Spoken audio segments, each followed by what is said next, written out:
নমস্কাৰ আমি সকলোৱে চাই আছোঁ টাৰ্গেট 500 সিৰিজৰ এপিসোড 18 আৰু আপোনালোকক স্বাগতম জনাইছোঁ মোৰ চেনেল হাব ব্ৰেইনলৈ।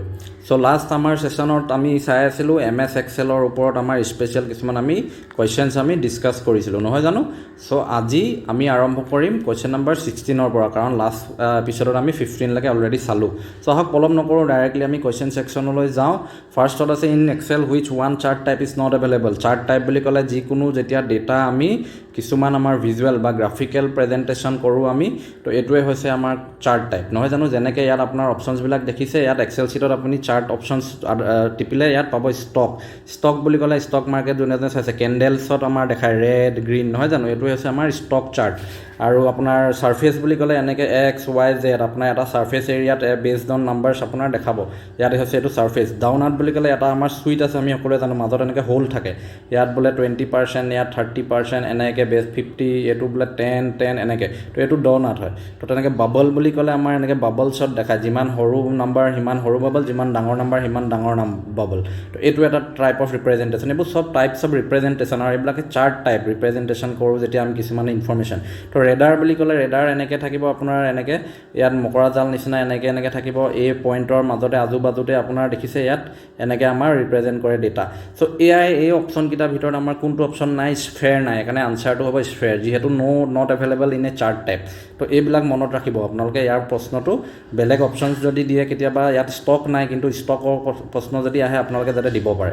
তো number 17, which one or are the chart tool, tab or tabs that adds in the ribbon when you display a chart? First thing হৈছে ইয়াত প্ৰশ্নটো সুধিছে, যেতিয়া আমি এটা এক্সেল ছিট কাম কৰাৰ পিছত আমি যেতিয়া চাৰ্ট এখন কিবা এটা আমি ইয়াত ৰিপ্ৰেজেণ্ট কৰোঁ, তেতিয়া অট'মেটিকেলি এই ৰিবন বুলি ক'লে আমাৰ এই পৰ্চনটো দেখিছে হোম ইনচাৰ্ট এইবিলাক ৰিবনত লাগি আছে। ইয়াত কি অপশ্যন এড হৈ যায় বুলি কৈছে, ইয়াত দেখিছে চাৰ্ট টুলছ, ইয়াত চাৰ্ট টুল এটা এড হৈ যায়, চাৰ্ট টুলছ ইয়াত দেখিছে আপোনালোকে। ঠিক আছে, ভালকৈ এবাৰ অকণমান দেখাওঁ, এইটো চাৰ্ট টুলছ। চাৰ্ট টুলছৰ আণ্ডাৰত ডিজাইন, লেআউট আৰু ফৰ্মেট, এই তিনিটা অপশ্যন এড হৈ যায় ইয়াত, ডিজাইন লেআউট ফৰ্মেট। সেইকাৰণে আনচাৰটো হ'ব অল অফ দ্য এবভ। ইয়াত সুধিছে কোনটো ডিছপ্লে এডছ ইন দ্য ৰিবন নহয় জানো, তিনিটাই হয়, সেইকাৰণে আনচাৰটো তিনিটা। ইয়াত এনেই জাষ্ট ফৰ এডিশ্যনেল ইনফৰ্মেশ্যন এটা, ইয়াত ডিজাইন টিপিলে কি অপশ্যনছ আহে এইবিলাক ভালকৈ চাব, মন দিব, প্ৰশ্ন সুধি দিবও পাৰে যে কোনটো অপশ্যন ডিজাইনৰ আণ্ডাৰত আহে। পাছলৈ নেক্সট কিছুমান কুৱেশ্যনত সুধিছে, আপোনালোকে আনচাৰ কুৱেশ্যনছ দেখি পাব। তেনেকৈ আপোনাৰ ফৰ্মেট অপশ্যনৰ আণ্ডাৰত কি আহে, তেনেকৈ আপোনাৰ লেআউট অপশ্যনৰ আণ্ডাৰত কি আহে।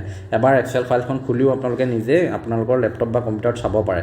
নেক্সট প্ৰশ্ন, the chart title option is available. আপোনালোকক কৈছোঁ, ইয়াতে সুধিছে যে চাৰ্ট টাইটেল অপশ্যনটো কোনটোৰ আণ্ডাৰত আহে, ফৰ্মেটৰ আণ্ডাৰত আহে নে ডিজাইনৰ আণ্ডাৰত আহে নে ডেভেলপাৰ নে লেআউট। ইয়াত দেখিছে লেআউট অপশ্যনটো টিপিলে আমাৰ চাৰ্ট টাইটেল বুলি অপশ্যন এটা আহে। তো চাৰ্ট টাইটেল হয় কি, আমি যেতিয়া এটা গ্ৰাফ বা আমি কিবা এটা ৰিপ্ৰেজেণ্ট কৰোঁ, তাত এটা টাইটেল আমি দিবলৈ আমি পাৰোঁ, বোলে এইটো ABCৰ গ্ৰাফ হয়। ঠিক আছে, চ' এই টাইটেল অপশ্যনটো আমি ক'ত পাওঁ, চাৰ্টৰ টাইটেল, এইটো পাওঁ আমি লেআউটৰ আণ্ডাৰত চাৰ্ট টাইটেল পাওঁ, সেইকাৰণে আনচাৰটো হ'ব লেআউট। ঠিক আছে, চ' next question number 20। Question number 20ত আছে which one is not available in print area selection. তাৰমানে selection option when you print an Excel document. ঠিক আছে, তো তাৰমানে আমি যেতিয়া এক্সেল ছিট এটা কাম কৰি ছাপ'জ আমি শেষ কৰিলোঁ, আমি প্ৰিণ্টলৈ যেতিয়া আমি দিব বিচাৰোঁ প্ৰিণ্ট অপশ্যনটো, ইয়াত কোনকেইটা অপশ্যন নাথাকে বুলি কৈছে। আমি দেখিছোঁ ইয়াত এণ্টায়াৰ ৱৰ্কবুক, ইয়াত এণ্টায়াৰ ৱৰ্কবুক অপশ্যনটো আছে। আমাৰ active seats print active seats বুলিও আছে। টেবল, একচুৱেলি টেবল থাকিব লাগে, মই স্ক্ৰীনশ্বটটো হয়তো অলপ বেলেগ এটা স্ক্ৰীনশ্বট লৈ পালোঁ। টেবল অপশ্যন থাকে, তাৰমানে আপুনি এক্সেল ছিটখনৰ টেবল অপশ্যনটো আপুনি প্ৰিণ্ট কৰিব পাৰে। ঠিক আছে, তেনেকৈ হ'লে কলম অপশ্যনটো আমাৰ নাথাকে, তাৰমানে আপুনি এক্সেল ছিটৰ অকল কলমটো বোলে প্ৰিণ্ট কৰোঁ, তেনেকৈ নোৱাৰে। প্ৰিণ্ট ছিলেকশ্যন অপশ্যনটো থাকে। প্ৰিণ্ট ছিলেকশ্যন বুলি ক'লে আপোনাৰ এক্সেল ছিট এটাৰ আপুনি এটা স্পেচিফিক এৰিয়া এটা বোলে ছিলেক্ট কৰিছে আৰু সেইটো প্ৰিণ্টত দিয়ে, সেইটো পাৰিব, বাট কলম আপুনি নোৱাৰে, সেইকাৰণে আনচাৰটো হ'ব কলম। কুৱেশ্যন নম্বৰ 21ত কি আছে আমাৰ, strike through, superscript and subscript. First thing মই আপোনালোকক ষ্ট্ৰাইক থ্ৰু কি হয়। ষ্ট্ৰাইক থ্ৰু বুলি ক'বলৈ গ'লে আপোনাৰ ধৰক ABC আছে লিখিছে, এনেকৈ কাটি দিছে, এইটো হৈছে ষ্ট্ৰাইক থ্ৰু। ছুপাৰস্ক্ৰিপ্ট বুলি ক'লে কি হয়, A স্কুৱেৰ B স্কুৱেৰ ওপৰত যেতিয়া লিখে এইটো ছুপাৰস্ক্ৰিপ্ট। ছাবস্ক্ৰিপ্ট আছে ইয়াত, ছাবস্ক্ৰিপ্ট বুলি ক'লে কি হয়, A2 এনেকৈ B2 এনেকৈ তলত যেতিয়া লিখে এইবোৰ কয় ছাবস্ক্ৰিপ্ট। ঠিক আছে, চ' এই গোটেইবিলাক ক'ত আহে, আমি দেখিছোঁ ইয়াত ইফেক্টছ হয় নাই, ইফেক্টছৰ আণ্ডাৰত আছে এই তিনিটা অপশ্যন। চ' সেইকাৰণে আনচাৰটো হ'ব ইফেক্টছ। ঠিক আছে, এতিয়া এইটো পাব ক'ত আপুনি ইফেক্টছটো, আমি যেতিয়া কাম কৰোঁ এক্সেল ছিটত, এই চেল এটাত আপুনি গৈ ৰাইট ক্লিক কৰি দিব, ইয়াত আপোনাৰ এখন ড্ৰপ ডাউন মেনু ওলাব, ইয়াত এটা অপশ্যন পাব আপোনালোকে ফৰ্মেট চেল বুলি। ঠিক আছে, ফৰ্মেট চেলছ, এই ফৰ্মেট চেলছৰ আণ্ডাৰত আপোনালোকে এই অপশ্যনছবোৰ পাব, এনেকৈ স্ক্ৰীনখন, তাৰ ফ্ৰণ্টত গ'লে আপুনি এইখিনি পাব। So next question number 22, zoom slider option is available in. First thing is zoom slider option to আমাৰ হয় কি zoom slider option আপোনালোকে দেখিছে যেতিয়া আমি এটা যিকোনো এটা প্ৰজেক্টত কাম কৰো এই zoom এনেকে কৰিবলৈ এপিনে গলে ডাঙৰ হৈ যাব এপিনে গলে সৰু হৈ যাব এটো কয় zoom slider কোড পাম আমি আপোনালোকক মই zoom কৰি দেখাব বিচাৰো আপোনালোকে দেখে যিকোনো এটা কাম কৰিলে আপোনালোকে এনেকে তলত সবচে যিকোনো এটা তলত আপোনালোকৰ এনেকে এই অপচন এই তলত এডাল এনেকে লাইন থাকে এইডালক কয় আমাৰ স্ট্যাটাস বাৰ বুলি এই তলডালক কয় আমাৰ স্ট্যাটাস বাৰ য'ত আমাৰ জুম স্লাইডাৰ অপচনটো আপোনালোকে দেখা পাব ইয়াত জুম স্লাইডাৰ অপচনটো আছে দেখিছে ইয়াত এইটোৱে প্ৰশ্ন সুধিছে আমি স্ট্যাটাস বাৰত জুম স্লাইডাৰ অপচনটো পাওঁ এটো এক্সেল শীট বুলি নহয় নৰমালি যিকোনো কাম কৰিলে আপোনালোকে সব কামতে এটা স্ট্যাটাস বাৰ থাকে সো ইয়াৰ আনসাৰটো হ'ব zoom slider option but still next এই প্ৰশ্নটোৰে কিছুমান অপচন আছে অপচনছখিনি আমাৰ কি আছে আপোনাৰ ফৰ্মুলা বাৰ এটাও আছে ফৰ্মুলা বাৰ কোনটো হয় এই এৰিয়াটোক আমাৰ ফৰ্মুলা বাৰ বুলি কয় য'ত আমি ইকুৱেল দি বিভিন্ন ধৰণৰ আমি ফৰ্মুলা লগাব পাৰোঁ এক্সেল শীটৰ ওপৰত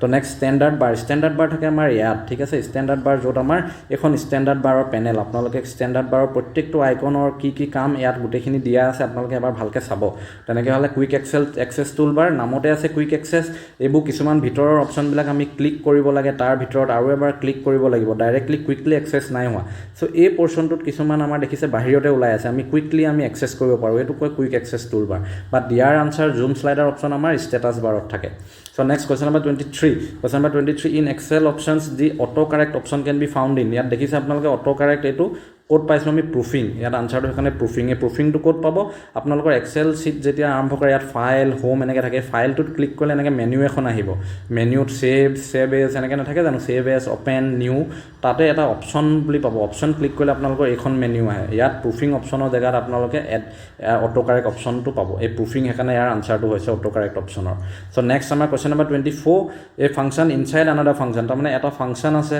এই ফাংচনটোৰ ভিতৰত মই আৰু এটা ফাংচন লগাম এটো কি বুলি কয় এটো কয় নেস্টেড ফাংচন ফৰ এক্সাম্পল মই কৈছো মেট্ৰিক 2021 বেচ আমাৰ এটা ফাংচন আছে শীট এখনত তাত আমি জানো যে আমাৰ 80% বিলাকক কয় ডিস্টিংশন 60% বিলাকক কয় ফাৰ্স্ট ডিভিজন নহয় জানো সেকেন্ড ডিভিজন তাৰমানে এনেকে যদি মই আপোনালোকক কওঁ যে 2021 বেচৰ বোলে 60% পোৱা লৰাবুক ফাৰ্স্ট ডিভিজন দিম তাৰ আন্ডাৰত আকৌ এটা আছে বোলে টোটাল ষ্টুডেন্টছৰ ভিতৰত 80 বুক আমি সেকেন্ড ডিস্টিংশন দিম আৰু বোলে সেকেন্ড ডিভিজন পোৱাবোৰ আমাৰ হ'ব বোলে বিলো 60 ঠিক আছে আমাৰ বোলে বিলো 60 তো এটো ফাংচনৰ ভিতৰত ফাংচন তো এটো কয় nested function okay so next আমাৰ মোড ফাংচন বুলি ক'লে 1 2 3 1 1 1 2 5 7 মোড বুলি ক'লে তাৰমানে এখিনি নাম্বাৰৰ ভিতৰত সবচে হাইয়েস্ট কমন বা ৰিপিটেড নাম্বাৰটোক আমি মোড ফাংচনেৰে উলিয়াও এইচ লুকআপ আপোনালোকক মই লাষ্ট এপিসোড কোনবা এটা ভি লুকআপৰ কথা কৈছিলো দুটা ফাইল তাৰ ভিতৰত কিছুমান যদি কমন ডাটা থাকে আৰু তাৰ পৰা আমি ভি লুকআপ বা ভাৰ্টিকেল এলিমেন্টছ বিলাক লুকআপ কৰি আমি এখন ফাইললৈ কনভাৰ্ট কৰিব পাৰো এটো হৈছে ভি লুকআপ সিমিলাৰলি দুখন ফাইল আৰু দুখন ফাইলৰ যেতিয়া আমি হৰাইজন্টেল এলিমেন্টছ কিছুমান আমি কম্পেয়াৰ কৰি এখন ফাইললৈ কনভাৰ্ট কৰো এটো হৈছে এইচ লুকআপ বাট ইনডাইৰেক্ট ফাংচন তেনেকৈ সেল এটাৰ কিবা এটা ফৰ্মুলা বা কিবা এটা লাগি আছে এই ফৰ্মুলাটোৰ বেসিছত যেতিয়া আমি এই সেলটোত থকা ফৰ্মুলা বা ভ্যালুটো বেসিছত যেতিয়া আমি কিছুমান বেলেগ কন্ডিশনছৰ ওপৰত কাম কৰো বাট এই বস্তুটো চেঞ্জ নকৰো তো হেতুক কয় ইনডাইৰেক্ট ফাংচন বাট ইয়াৰ আনসাৰটো হ'ব nested function when a function inside another function is known as nested function okay so next question number আমাৰ কি আছে 25 which function returns the most common value in data set অলপ আগতে কলো mode function repeat 1 1 2 2 এনেকে যোনটো repeat হয় সবচে কমন এটো হৈছে mode function so next আমাৰ কি আছে বাকি ইয়াত আছে log inverse log আমি লগৰ ভ্যালু জানো log 1 অৰ কিবা log 2 কিবা তেনেকে log inverse ফাংচনে ইয়াৰ ইনভাৰ্স টো আমাৰ দিয়া ঠিক আছে inverse of any log is log inverse covariance বুলি ক'লে x আৰু y দুটা ডাইনামিক মানে ভেৰিয়েবল নাম্বাৰ আছে এই দুটাৰ ৰিলেচন যো আমি কোভেৰিয়েন্স ফাংচনেৰে উলিয়াও এইবিলাক অলপ বেলেগ টপিক বাট ষ্টিল আছে যেতিয়া মই এবাৰ কৈ দিবলৈ ভাল পাম where you can change the number of recent documents shown option in excel office অলপ আগতে কৈছিলো মই ফাইল অপচনৰ তলত এটা এনেকে ফাইল মেনুৰ তলত এটা অপচন থাকে অপচন টিপলে স্ক্ৰিনখন আহে তেনেকে আপোনালোকৰ এই এডভান্স অপচনটো আন্ডাৰত আপোনালোকে দেখিছে ইয়াত ডিসপ্লে সেকশনত আপোনাৰ এটো show this number of recent documents তো এটো হয় কি আমি যেতিয়া এটা ফাইল এটা ওপৰত কাম কৰো ইয়াত সাইডত আমি কি ৰিসেন্ট ডকুমেন্টছৰ ওপৰত কাম কৰিছিলো এনেকে নামবোৰ দেখাই থাকে তো ইয়াৰ total number of recent documents আমি চেঞ্জ কৰিব পাৰিম কোড এডভান্স অপচনৰ আন্ডাৰত তো হেকানে আনসাৰটো হ'ব advance question number 26 answer 27 maximum column width in excel sheet column width মানে এই কলম বিলাক ভেলিউবিলাক আছে যে এই কলমটো আমি এনেকৈ টানি বহলাব পাৰোঁ, আমি কিমান তেনেকৈ বহলাব পাৰোঁ। তো এইটো আমাৰ আনচাৰ হ'ব 255 কেৰেক্টাৰ্ছলৈকে বহলাব পাৰোঁ। এইটো মনত ৰখাৰ কথা, এইটো মনত ৰাখিলেই হ'ল। তো কুৱেশ্যন নম্বৰ 28ত কৈছে the process of keep the top ৰ' visible when while scrolling through the rest of the worksheet is known। এটা আপোনালোকে দেখিছে এইখন শ্বীটত আমাৰ যেনিবা 24 লৈকে আছে, আমাৰ কিছুমান ভেলিউ বোলে ইয়াৰ তলতো আছে বোলে 100 লৈকে আছে। চ' 24ৰ পিছৰ ভেলিউ আমি যেতিয়া স্ক্ৰল কৰি যাম, এইটো যেতিয়া ওপৰলৈ যাব, এটা পইণ্ট অফ টাইমত গৈ কি হয়, এই মেইন যোনটো আমাৰ হেডিং, এই মেইন হেডিঙৰ আমাৰ এইটো ঢাক খাই যায়, অকল আমাৰ ভেলিউবিলাক আমি দেখি পাই থাকোঁ ইয়াত, ঠিক আছে। তো এই পৰ্চনটো ওপৰৰ ৰ'টো আমি ষ্টেগনেণ্ট, আমি ফিক্স যদি কৰিবলৈ যাওঁ, ফিক্স কৰি বাকী ভেলিউকেইটা অকল যদি সোমাই গৈ থাকে স্ক্ৰল কৰি, এই অপশ্যনটো আমি ফ্ৰিজ পেন যদি কৰি দিওঁ, এনেকৈ এটা আমি যেতিয়া চিলেক্ট কৰি এটা চিলেক্ট কৰি আমি যেতিয়া ফ্ৰিজ পেন বুলি অপশ্যনটো ক্লিক কৰি দিওঁ, এই টো ষ্টেগনেণ্ট হৈ যাব, ফিক্স হৈ যাব, আৰু বাকীবিলাক তেনেকৈ আপোনাৰ ওপৰলৈ স্ক্ৰল কৰি গৈ থাকিলে ইয়াৰ ভিতৰত সোমাই গৈ থাকিব, কিন্তু এক জেগাত থাকি যাব। চ' এইটোৱে হৈছে freeze pane. Question number 29, what is the syntax of minimum function. Minimum function মানে 1 2 3 4 এই গোটেই ছিকুৱেঞ্চটোত চবচে সৰু নাম্বাৰটো যদি আমি উলিয়াব যাওঁ, এই ফাংচনটো কেনেকৈ কৰিম, আমি MIN লিখিব লাগিব, স্মল এটো, ঠিক আছে। নাম্বাৰ বোলে NUM ফুল ফৰ্মত, নাম্বাৰ 1 তাৰপিছত এইটো ফৰ্মেটত যাব লাগিব, তেনেকৈ যিমানটা নাম্বাৰ আছে, নাম্বাৰ 2 এনেকৈ এইটো ফৰ্মেটত গৈ থাকিব, যেটা নাম্বাৰ আছে ব্ৰেকেট ক্ল'জ কৰি দিলে চবচে সৰু নাম্বাৰটো ওলাব। আমি এনেকৈ লিখিলেও নহ'ব, এনেকৈ লিখিলেও নহ'ব, কমা চমা দি আমি জাষ্ট এই ফৰ্মেটটোত লিখিব লাগিব, সেইটোৱে সুধিছে।